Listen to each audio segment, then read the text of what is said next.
लोकतांत्रिक तरीके से अपनी मांग को रख रहे हैं। और अगर सरकार लोकतांत्रिक होगी, लोकतंत्र में विश्वास रखती होगी, तो जरूर हम लोगों की बात मानेगी। 69,000 शिक्षक भर्ती में आरक्षण को घोटाला हुआ है, माननीय राष्ट्रीय पिछड़ा वर्ग आयोग की रिपोर्ट है और सरकार के आला अधिकारी भी इस बात को मान गए हैं। ये हमारे लिए अच्छा है। थोड़ा समय लग रहा है और हमने समय भी 1 महीने का इनको दे दिया है। 23 नवंबर बहुत पर्याप्त समय है। 23 नवंबर तक इनके लिए है। हमने प्रेस कॉन्फ्रेंस के माध्यम से पूरी बात सरकार को चिता दिया है। अलग अलग पत्रक के माध्यम से भी सरकार के आला अधिकारियों को बता दिया जा रहा है कि हमारी मांगों को अगर आप नहीं पूरा करेंगे तो उस बार 6 सितंबर को हम लोगों ने ट्रेलर दिखाया था, अब पूरी पिक्चर रिलीज करेंगे, पूरे लखनऊ को बंद करेंगे। ये पिछड़ा दलित अभ्यर्थी अब 125 दिनों तक गांधी के रूप में बैठा था। अब हम लोग भगत सिंह, आज़ाद सबका रूप लेंगे और इन्होंने देखा है, हम लोगों ने इन्हें मौका दिया कि ये लोग संभल जाएं और नियम कानून सिस्टम को हम लोगों को अपने हाथ में उठाने के लिए ना मजबूर करें। ससमय बाबा जी समझ जाएं। बाबा जी का ये जो आवास है ये परमानेंट आवास नहीं है। मैं ये बार बार बोलता हूँ कि बाबा जी इतना अहंकार नहीं, जिनकी आप खाइए उनकी न बजाइए। आपसे किसान परेशान हैं, नौजवान परेशान हैं, पिछड़े परेशान हैं, दलित परेशान हैं। क्यों? आप कल हमारे भाई SCRT पे धरना दे रहे थे, उन पर लाठियां चलाई गई, 61 लोगों को जेल भेज देगा। ये कोई लोकतंत्र होता है? वो अपनी मांग कर रहे थे, उनकी मांग आप पूरी करिए। नहीं कर सकते तो उनके साथ ऐसा थोड़ी नहीं गंभीर धाराओं में आप जेल भेज देंगे। तो हम कह रहे हैं कि हम लोग खुले मन से कह रहे हैं कि भेजिए जेल, चलाइए गोली, देखेंगे 23 नवंबर को कितना तुम में है दम, कितना हम लोगों में दम है। अगर हमारा समाज सक्षम होगा, अगर हमारे लोग सक्षम होंगे तो हमको बचाएंगे। और हम लोग खुले मन से सरकार की आंखों में आंख डाल के इन भ्रष्ट अधिकारियों को खुला चेतावनी देते हैं कि हम लोग लड़ाई लड़ेंगे और आर पार की लड़ाई लड़ेंगे। देखते हैं किस में कितना है दम।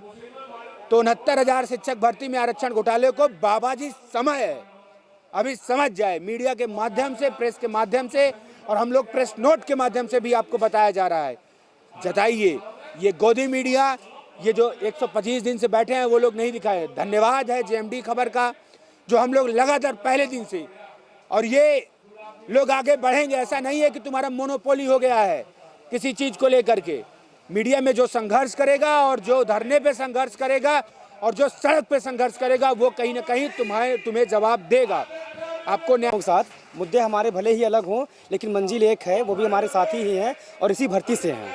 उनकी मांग जायज़ है, वो वही मांग कर रहे हैं जो सुप्रीम कोर्ट का आदेश है।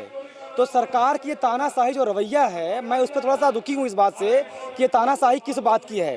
पिछली सरकारों को भी सर अहंकार हो गया था, चाहे वो अखिलेश यादव रहे हों, चाहे मायावती जी रही हों, सबको लगता था कि हम सत्ता में हैं तो सत्ता से वापस अब नहीं जाएंगे। तो ये किसी की बपौती नहीं है, जनता ही चुनाव करती है, हम युवा ही आपका चुनाव करते हैं और हमने ही आपको मुख्यमंत्री बनाने का काम किया है। तो योगी जी इस बात का घमंड मत पालिए कि आप आने वाले समय मुख्यमंत्री रहेंगे। अगर ये युवा, ये बेरोजगार, ये शिक्षित परिवार अगर बिगड़ गया तो आपको ले डूबेगा। तो कृपया तानाशाही से निकलिए, हमें हमारा अधिकार दीजिए। हम अपने अधिकार लड़ाई लड़ रहे हैं, हम पीछे हटने वालों नहीं हैं। अब रही हमारे आंदोलन की बात, तो 23 नवंबर जो हमारा आंदोलन होगा वह हमारा आंदोलन पारिवारिक होगा। हमारी माताएं, हमारी बहनें, हमारे बच्चे, हमारे सगे संबंधी, हमारे भाई बहन, हमारे परिवार के लोग, हमारे गांव के लोग सब आएंगे। इस भर्ती में जो घोटाला हुआ है उस घोटाले को उजागर करेंगे, डोर टू डोर जाएंगे, विधानसभाओं में जाएंगे, एक बंदे को बताएंगे कि कितना गलत हो रहा है। ये OBC महासभा कर रहे हैं। हंसी आती है हमें कि मन से बोलते हैं कि हम पिछड़ों के लिए राष्ट्रीय पिछड़ा वर्ग आयोग बना दिए हैं, संवैधानिक दर्जा दे दिया है, न्यायिक दर्जा दे दिया है, अब पिछड़ों का नुकसान नहीं होने पाएगा। वही मंच पे नीचे बैठकर हम लोग आंखों में आंसू लेकर वहां से वापस आते हैं कि उसी पिछड़ा वर्ग आयोग की रिपोर्ट लेकर आज 4 महीने से मुख्यमंत्री आवास, शिक्षा मंत्री आवास, SCRT, प्रधान कार्यालय बीजेपी का ऐसा कोई जगह नहीं जहां हम गए नहीं होंगे। यही हमें डांट कर मार कर वहां से बदल करके भगा देते हैं, ऐसी कोई रिपोर्ट नहीं है। तो मैं उन मंत्रियों से, उन OBC SC नेताओं से पूछना चाहता हूं कि अपने समाज की बात करते हो तो एक बार 69,000 शिक्षक भर्ती में हुए घोटाले को लेकर भी मन से बोलो और बताओ कि जो आयोग की रिपोर्ट है अगर लागू नहीं होगी तो OBC समाज, SC समाज तुम्हारे साथ नहीं आएगा। जब तक युवाओं को, बेरोजगारों को, पिछड़ों को, दलितों को न्याय नहीं, तब तक चुनाव नहीं, तब तक वोट नहीं। आज हमारे धरने को इस बीच में हमने तमाम अधिकारियों से बात किया और मंत्री विधायकों से बात किया, लेकिन सिर्फ आश्वासन के सिवा और कुछ नहीं मिल रहा है। तो अधिकारियों का सिर्फ यही करना है कि आप लोगों का काम होगा, आप लोग शांतिपूर्ण तरीके से बैठे रहे। लेकिन जब उनसे हम पूछते कि आखिर कब तक होगा, कुछ डेट बता दीजिए, तो उनका सिर्फ यही कहना होता है कि डेट नहीं बता पाएंगे, लेकिन आप लोगों के साथ न्याय होगा। लेकिन किसी को न्याय देर से मिले तो अन्याय है, क्योंकि हम 4 महीने से अधिक समय हो गए हम यहाँ पे शांतिपूर्ण तरीके से अपनी मांगों को मनवा रहे हैं, लेकिन ये सरकार, गूंगी बहरी सरकार, हमारी बातों को सुनना नहीं चाहती है।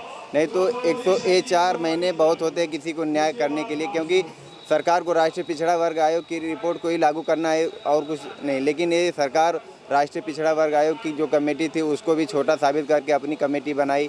फिर इनकी भी कमेटी का कोई ऐसा सकारात्मक रवैया नहीं रहा हमारे प्रति। लेकिन ये सरकार हमें सिर्फ और सिर्फ बरगलाने का काम करेगी। अभी ये देखिए पिछड़ा सम्मेलन कर रहे हैं, किसी दिन प्रजापति सम्मेलन तो किसी दिन यादव सम्मेलन तो किसी दिन चौहान सम्मेलन। क्या हम यहाँ जो बैठे हैं ये हम पिछड़े समाज से नहीं हैं, दलित समाज से तो हम भी हैं, लेकिन ये सरकार सिर्फ और सिर्फ हमें वोट बैंक समझती है। तो हम इसे 2022 में बताएंगे कि हम सिर्फ वोट बैंक नहीं हैं। क्या कहेंगे, एक लंबा समय हो गया है और अब आप लोग भी थक चुके हैं इतने लगातार आंदोलन करते करते, और अब आप लोगों ने ऐलान भी कर दिया है कि नवंबर में महा आंदोलन होने वाला है, तो उसकी तैयारियां किस स्तर पर चल रही है? हम लोग शिक्षक वर्ग से आते हैं, हम लोग मेहनत करना जानते हैं, हम लोग मेहनत करके यहाँ पे आए हैं। जब सरकार ने ये भर्ती निकाली थी तो हम लोगों ने इतनी मेहनत करी 1.5 महीने में कि हम लोगों ने उसको फर्स्ट और लास्ट अटेम्प्ट समझकर कि हम लोगों का इसी से ज़िंदगी बनेगी, इसी से सारी खुशियाँ आएंगी। तो हम लोगों ने दिन रात मेहनत करी, ना नींद न भूख, हम लोगों को कुछ समझ में नहीं आता था, केवल पढ़ाई और पढ़ाई सामने नज़र आती थी, केवल किताबें नज़र आती थी। और हम लोगों ने सरकार के लगाए हुए मानव को क्वालिफाई किया, रिजल्ट देखे, हम लोग क्वालिफाई हुए।